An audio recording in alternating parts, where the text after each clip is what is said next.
Pembalasan istri dikhianati. Bab 52. Om jangan bercanda, jangan jadikan cerita palsu karena pernikahan. Tidak, Om tidak sedang mendongeng Fan, ini fakta. Mas Heru menikah dengan Mbak Fatma karena dijodohkan, dia ingin membalas budi keluarga Om, buktinya Om bisa memilih pasangan siapapun, dan surat adopsi papamu juga masih tersimpan rapi di brankas rumah mama Om, jawab Bagas lagi membuat Alvan tak bisa berpikir jernih, ternyata papanya seorang anak angkat. Selama ini Bagas terlalu banyak membantu keluarganya meskipun papanya seorang anak angkat tapi Bagas tidak pernah sekalipun mengatakannya hingga papanya tutup usia. Alvan terduduk lemah membuat April mengusap lembut lengan suaminya ini. Awalnya Meli juga tak mengizinkan mereka menikah karena masa lalu tapi melihat Rendra yang semakin menggila saat Nur pergi Om tidak tega hingga menceritakannya pada Meli, lanjut Bagas dan diangguki Meli. Alvan menatap wajah Meli yang terlihat teduh, perempuan kuat dengan segenap penderita masa lalunya. Nur merasa lega dengan hubungan mereka, tak ada ikatan darah yang bisa menjauhkannya dari Rendra lagi, begitu juga Rendra yang dari tadi tegang menyaksikan penolakan Alvan. Jadi sekarang keputusan semua di tanganmu Van, kami datang ingin meminta Nur untuk Rendra jika kamu bersedia kita lanjutkan ke jenjang pernikahan karena Vino dan Kirana juga ingin segera menikah. Ucap Bagas membuat Alvan mengerutkan keningnya dia belum mendengar apapun tentang percintaan Vino dan Kirana kenapa anak-anaknya bisa meminta menikah serentak dengan satu keluarga yang sama. Vin, apa benar? Tanya April dan diangguki Vino pelan. Apa kalian tak memiliki pilihan lain hingga jatuh pada keluarga? Tanya Alvan membuat Nur khawatir papanya masih menolak. Pa, Nur mencintai Om Rendra, sahut Nur. Biarkan kami bersama Pa, mohon Nur membuat April geli sendiri melihat anak perempuannya ini berbicara cinta, selama ini Nur tidak mengerti apapun dia seorang gadis lugu yang menurut pada orang tuanya tapi kini gadis cantik ini sudah berubah dewasa dan meminta menikah. Jelaskan dulu status hubunganmu dan Vina. Ren setelah itu baru kita lakukan lamaran kasihan Vina yang masih berharap padamu, ucap April. Aku yang menjelaskan pada mamanya Vina nanti Pril agar semuanya jelas yang terpenting kebahagiaan Rendra, hanya Nur yang bisa membuatnya bahagia, jawab Meli.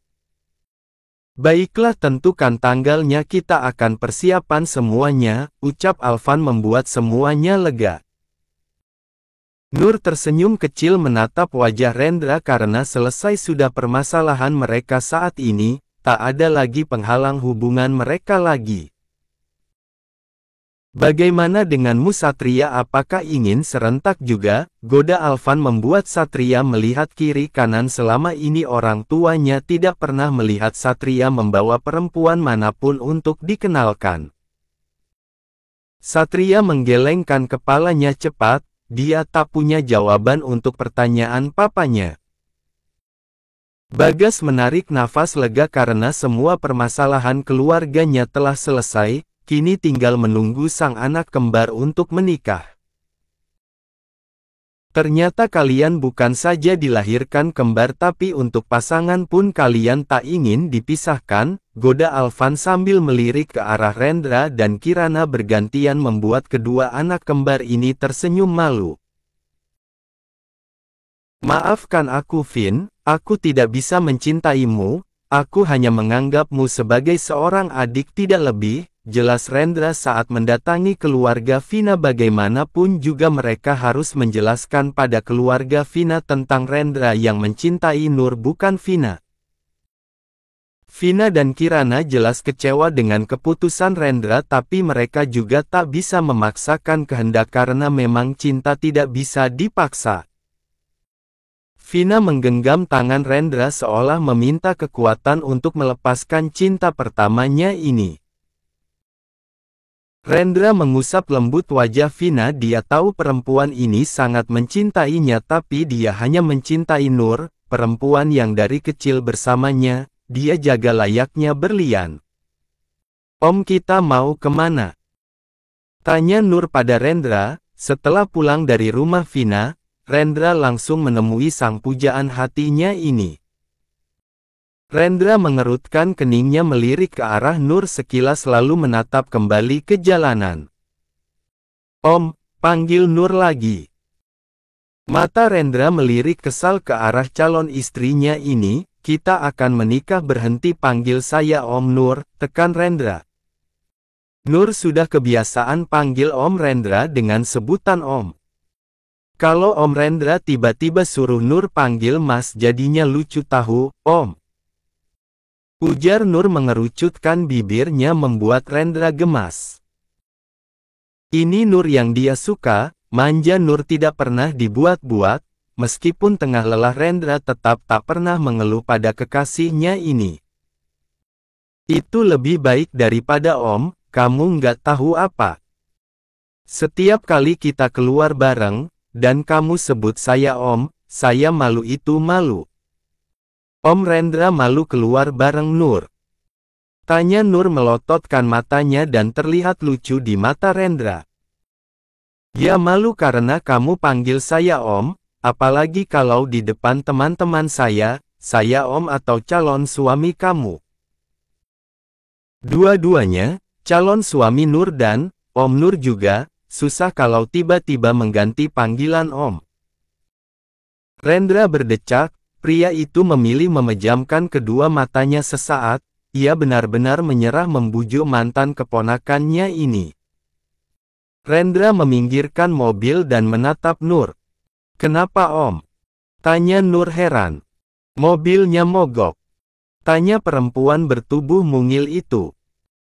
Kap, satu kecupan dilayangkan Rendra di pipi kanan Nur membuat Nur tersentak kaget. "Sekali panggilan Om, sekali kecupan, saya tidak peduli itu di mana, yang jelas itu kesalahan kamu," jelas Rendra. "Mana bisa begitu Om?" Kap, satu kecupan di pipi kiri membuat Nur mencubit kecil lengan Rendra. "Au! Au! Sakit sayang," pekik Rendra. "Kamu nyebelin deh, main cium sembarang," ujar Nur. "Makanya jangan mancing. Kamu kira ikan dipancing?" kesal Nur melepaskan cubitannya. "Kamu bisa panggil abang, mas atau ayang," ujar Rendra membuat Nur merasa geli dengan ucapan kekasihnya ini karena selama ini Nur tidak pernah berpacaran, dia tidak tahu bagaimana memperlakukan lelaki. "Kok malah gitu, dosa loh yang sama suami nggak sopan." "Kan belum suami," jawab Nur memalingkan wajahnya malu. "Tapi kan sebentar lagi, besok pagi juga bisa ke Kua kalau kamu nggak sabaran." "Nur, kamu kali yang nggak sabaran," sahut Nur cepat dan diangguki Rendra membuat Nur tertawa kecil. "Udah Ai. Yuk pulang," ajak Nur. "Ai. Katanya mau dipanggil ayang tapi disingkat malah bengong, nggak mau." "Ya udah nggak jadi," Nur ralat. Jangan. Ulangi sekali lagi," pinta Rendra memohon menatap Nur. "Pulang Ai. Ayo." "Baru juga pergi udah pulang aja, belum juga sampai ke tujuan." "Memangnya kamu mau kemana?" "Butik. Mama minta aku bawa kamu ke butik buat pilih baju pernikahan kita." "Pernikahan? Nggak pakai tunangan dulu Ai?" "Nggak usah, biar cepat," jawab Rendra sambil menyalakan kembali mesin mobilnya. Nur menatap wajah Rendra yang terlihat tampan, lelaki di sebelahnya ini selalu ada untuk dia. "Kenapa? Aku tampan?" tanya Rendra melirik Nur sekilas dengan senyum manisnya. "Narsis kamu. Terus kenapa dilihatin gitu?" Jadi aku nggak tampan nih? Iya. Iya. Calon suami aku lelaki paling tampan sedunia, puji Nur membuat Rendra tersenyum menampakkan deretan gigi putihnya. Tapi bukan itu yang buat Nur lihatin kamu. Nur hanya berpikir selama ini kamu punya maksud terselubung di balik kebaikanmu. Maksudnya? Tanya Rendra tak mengerti. Kamu menjaga Nur karena kamu yang ingin miliki Nur saat dewasa, pantas saja kamu tidak mengizinkan Nur untuk didekati lelaki manapun, bahkan Nur dilarang untuk menyukai lelaki lain dan sekarang Nur baru sadar kalau selama ini ada udang di balik batu. Hahaha. Kamu bisa saja sayang, tapi tebakanmu hampir 100% benar bahkan aku tak mengizinkan Vino atau Satria yang menemanimu karena aku takut mereka malah mengenalkanmu pada teman-temannya makanya sesibuk apapun akan aku sempatkan menjemputmu. Aku Rendra jujur sambil menggenggam satu tangan Nur dan menciumnya membuat Nur menggelengkan kepala dengan pengakuan calon suaminya ini. Setelah pulang dari butik Rendra membawa Nur ke kantor karena ada beberapa berkas yang harus ditandatangani. Di kantor, seperti biasa karyawan yang berpapasan dengan Rendra menyapa seraya menunduk memberi hormat. Nur yang berjalan di sampingnya tampak merasa kikuk. Bagaimana tidak kikuk jika semua pasang mata kini tertuju padanya? Pada dirinya yang masih memakai baju santai dan berjalan tepat di samping Rendra, atasan mereka. Sebenarnya Nur tidak begitu canggung berada di samping Rendra karena semua karyawan juga sudah mengenal Nur tapi sebagai keponakan bukan calon istri. Rendra yang menyadari bahwa Nur merasa tidak nyaman memutuskan untuk meraih tangannya untuk ia genggam. Rendra berbisik. Kamu nggak nyaman? Tanya Rendra. Iya kan ini pertama kalinya ke kantor dengan status calon istri. Mereka pada lihatin Nur, jawab Nur. Rendra memasuki lift yang baru saja terbuka. Ia yang masuk bersama Nur benar-benar menjadi pusat perhatian dan bahan omongan. Pasalnya pertunangan Rendra yang gagal kemarin sempat terdengar, dan Nur lah orang yang menjadi pemicu kegagalannya. Nur malu. Kita pulang aja ya? Atau Nur pulang duluan naik taksi? Tunggu sebentar sayang, kau tidak lama. Kenapa harus malu toh besok mereka juga akan tahu kalau kamu istri aku, mereka akan menghadiri pernikahan kita, ucap Rendra. Nur tak bisa lagi bicara memang benar yang diucapkan Nur, dia dan Rendra akan menikah sebentar lagi dan akan diketahui orang banyak. Vin, yang ini bagaimana? Tanya Kirana yang sedang mencoba beberapa gaun pengantin. Bagus, jawab Vino menganggukkan kepalanya. Kamu dari tadi ngangguk mulu deh, kesal Kirana melihat Vino yang tak ada komentar dengan gaun yang dia kenakan. Sudah ada 3 gaun yang dia coba. Vino mengatakan semuanya bagus. Aku mau komentar apa sayang, apapun yang kamu pakai aku suka karena kamu kelihatan cantik. Kamu tidak pernah buruk di mata aku, ujar Vino menatap kecantikan wajah Kirana membuat perempuan cantik ini memalingkan wajahnya tersenyum malu. So beautiful. No girl can change my world but you. Really. Kamu. Hanya kamu perempuan pertama dan terakhir. Janji. Yes. Selagi nyawaku masih melekat di tubuh ini, hanya kamu satu-satunya perempuan yang akan mendampingiku sampai menua, ujar Vino memeluk pinggang Kirana erat membuat Kirana merasa nyaman di samping lelaki yang sudah menyatakan keseriusannya ini. Apa tidak masalah jika acaranya serentak Pak? Tanya April pada Alvan.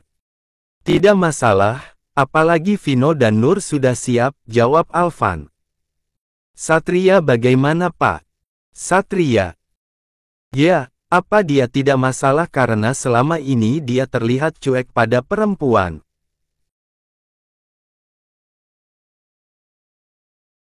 Bun, Satria sudah dewasa, aku rasa dia akan berlapang dada jika adik-adiknya memiliki jodoh.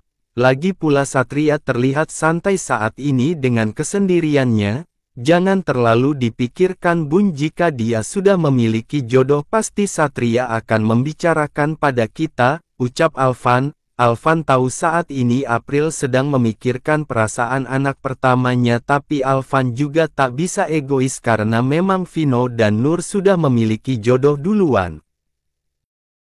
Tapi aku minta papa bicara pada Satria Pak karena usianya sudah dewasa. Sudah cukup umur untuk menikah, apa dia akan begini terus selamanya? Kamu tahu sendiri kan Bun, Satria masih trauma akan masa lalunya.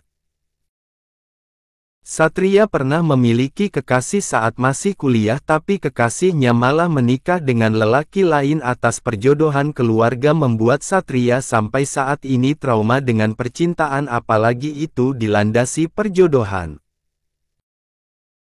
Itulah mengapa Satria tak pernah membicarakan tentang perjodohan, dan saat Rendra dijodohkan dengan Vina, Satria juga tak bisa memberikan komentar apapun karena dia tak menyukai perjodohan. Ya, tapi tidak semua perempuan itu akan menyakitinya Pak. Biarlah Bun, jangan terlalu dipaksa, nanti dia akan mendapatkan jodoh sendiri.